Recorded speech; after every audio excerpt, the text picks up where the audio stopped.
What's up, y'all? Welcome back to another episode of Critical Consciousness. Today, I'm going to be talking about something that I think is critically important to anyone trying to develop their analysis of US imperialism. Because I think that awareness of US imperialism among the US public is almost at an all time high, right? At least in modern history. Like, there's not very many people anymore who just don't know about at least some of the bad things that the US has done abroad, right? And I feel like what we see now, despite the fact that we can acknowledge this, is almost this new layer of like, yeah, but at least we're not like X country or, those countries do bad things too, right? And this can all be pretty confusing if you're trying to develop your analysis, right? Because it's like, well, if everyone's bad, then which side am I on? And the point I want to make here is this is intentional, right? These narratives, this confusion is inherently demobilizing, right? Because it's like, well, again, if everything is bad and everyone's corrupt, then why try to do anything about it, right? It's almost like your fate has already been sealed.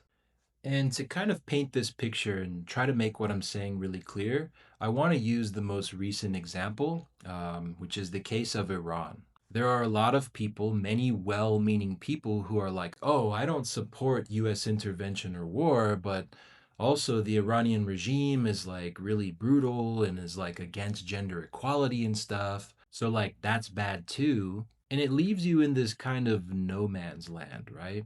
And these sentiments about what other countries do, how brutal they are, or how dictatorial their leader is, we have to understand that these narratives are not shaped by honest forces, right? They're shaped by power. They're shaped by the very people who control the means of shaping opinion. Privately owned news media, social media, search engine algorithms, entertainment platforms, etc. And so, if we take the case of Iran, right, what's often brought to our attention as people living in the West is that Iran has a regime, right? A brutal regime that kills protesters and oppresses women. And it's like, well, how could I possibly support that? Right? Like, there's a lot of crazy stuff going on over there. People are really unhappy with their government. And it's true, there are a lot of people who are unhappy with their government. And many of the protests have been derived from the economic situation in Iran. And for everyday people trying to understand this, it's like, well, why are they in a bad economic situation, right? It must be because of corruption and mismanagement, right? Because their regime is so bad. This is a perfect example of how these narratives are intentionally decontextualized, right?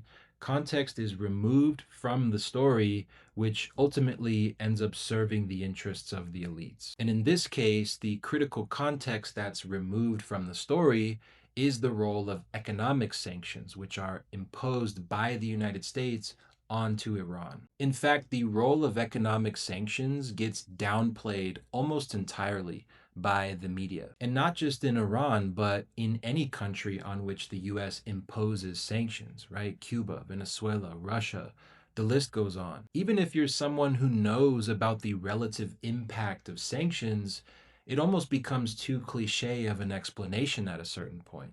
The very design of the word sanction disguises what's really happening. Because what's really happening is economic warfare, right? Sure, not as obvious and brutal as bombs raining down on you, but consequentially just as damaging, if not more so in some respects. Denying people's access to basic materials, medicines, energy, opportunity, the ability to live comfortably. All of the same things that US Americans want the most, Iranians are deprived of through these sanctions. And yes, it makes people unhappy. If you're an everyday person who's just trying to survive, you might not even know the root causes of your suffering, right? Why the economy is bad. Or maybe you're just tired of hearing about sanctions and you want the situation to change urgently. And this is nothing new. This is part of a near centuries old play from the CIA playbook. The intention to create unrest within a country is the whole point. They choke the economy until the people get so desperate they practically start begging for US intervention. In addition to this, they subtly pump anti-government messages into the country through various media channels, and sometimes even by creating fake media channels that appear to be local. See Radio Liberación during the Guatemalan coup d'etat in 1954. And these days, the messages enter through even more sophisticated means. For example, Starlink, which literally provides internet access to a people, owned by the avowed white supremacist Elon Musk. The messages don't even have to be explicit, right? Your government is bad and you should overthrow it. No, that would almost be too obvious. They're more subtle. They prey on people's emotions, on their values. It's a slow chipping away, much the same way the sanctions work. Next thing you know, conditions for a coup or regime change are ripe, and then they pounce, while the indigenous people are almost celebrating their own colonization, cheering on the bombing of their own country and their re-enslavement into Western capitalism. It's really sick stuff, and I think it's difficult for a lot of people to accept that that's the world we live in, right? Those are the forces of power.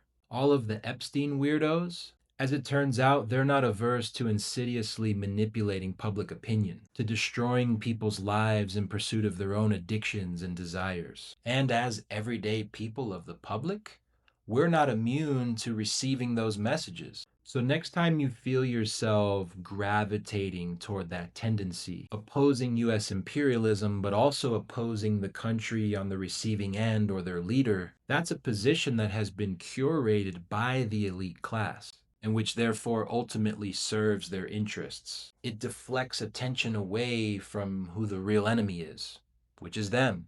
It's true many of the world's countries face their own problems, their own challenges, many of which were ironically caused by colonialism to begin with. But bombing them, destroying infrastructure, setting up puppet regimes to pillage a country's resources and steal their wealth, none of those things create the conditions for freedom or for gender equality for that matter. In fact, they do the opposite. They're designed to do the opposite by causing untold generational trauma, fear, ignorance. And the elephant in the room is the fact that in the West, we're the ones governed by the pedophile psychopaths. In the United States, we don't even have guaranteed health care. While in Iran, they have universal health care. They have a 9-month mandatory paid maternity leave. So perhaps it's time we start turning the criticism inward on ourselves, on our own structures of government, exclusively. And I'll conclude by saying perhaps the most amazing thing about all of this, despite these narratives, despite the sophistication of the elite's magic, indigenous people, people all over the world, through the power of education, through the power of organization, through the human spirit, continue to overcome them. As human beings, we can think critically. We can learn history. We can understand the tactics of the elites so as not to fall prey to them again and again. So anyways, stay critical, comrades. I appreciate you tuning in. Be sure to hit the like and subscribe button down below. I'll see you next time.